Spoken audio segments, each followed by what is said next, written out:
Kumusta na kayo, aking mga anak, na pinagpala ng Diyos? Ako ito, si Maria, ang ina ninyong lahat. Ako'y muling naririto sa araw ng ipanan ninyo sa Diyos, sapagkat sinasamahan ko kayo sa lahat ng oras. Kayong lahat ay magsama-samang manalangin upang dinggin ng Diyos ang inyong mga karaingan sa inyong mga buhay. Panalangin ninyo ang inyong bansa, sapagkat marami pang trahedya na magaganap sa mundong ito. Batid ninyong lahat na may nakatakda sa inyong lugar. Kaya nawa ang bawat isa sa inyo magsama-sama kayong manalangin. Huwag kayong hihinto, aking mga anak, sapagkat kayo'y pinagkatiwalaan ng Diyos upang ipanalangin ninyong lahat ang mga tao sa mundo ito. Kaya huwag kayong mabahala sa lahat ng inyong mga pangangailangan sa inyong mga buhay. Nakakaranas man kayo ng mga pagsubok sa inyong mga buhay. Kailanman ay hindi kayo pababayaan ng Diyos. Kaya naway magsama-sama kayong manalangin, aking mga anak, upang ang mundong ito ay magkaroon ng kapayapaan at magkaroon ng kaligtasan.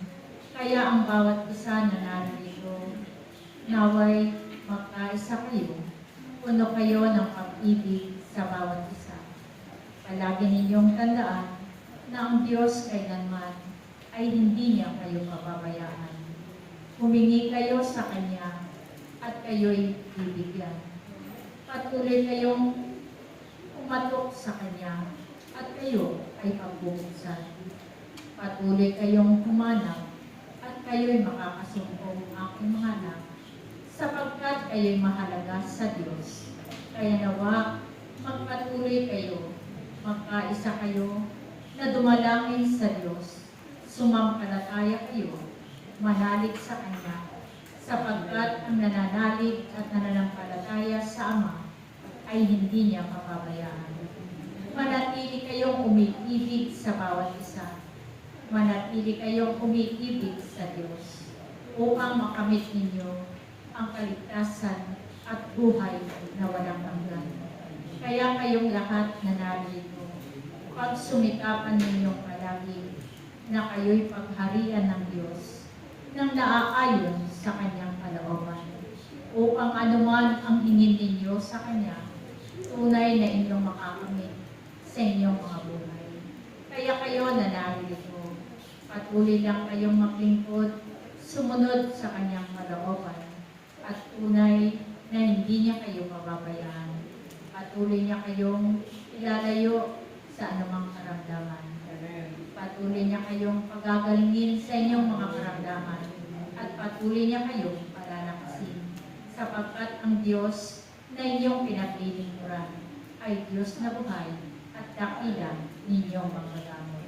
Kaya kayong lahat na narito, pagsumikapan ninyong kalagi na kayo'y manalangin ng aking banal na Santo Rosario para sa kaligtasan ng mundo ito. Salamat sa inyong narito. Naway patuloy kayong magkaisa. Taglalin ninyong palagi ang mga bunga ng Espiritu Santo upang hindi kayo mapahamak at hindi kayo maligaw. Kaya aking mga anak na narito, magsumikap kayo, maglingkod hanggang wakas ng inyong mga buhay. Salamat sa inyong lahat na narito. Pagpalain kayo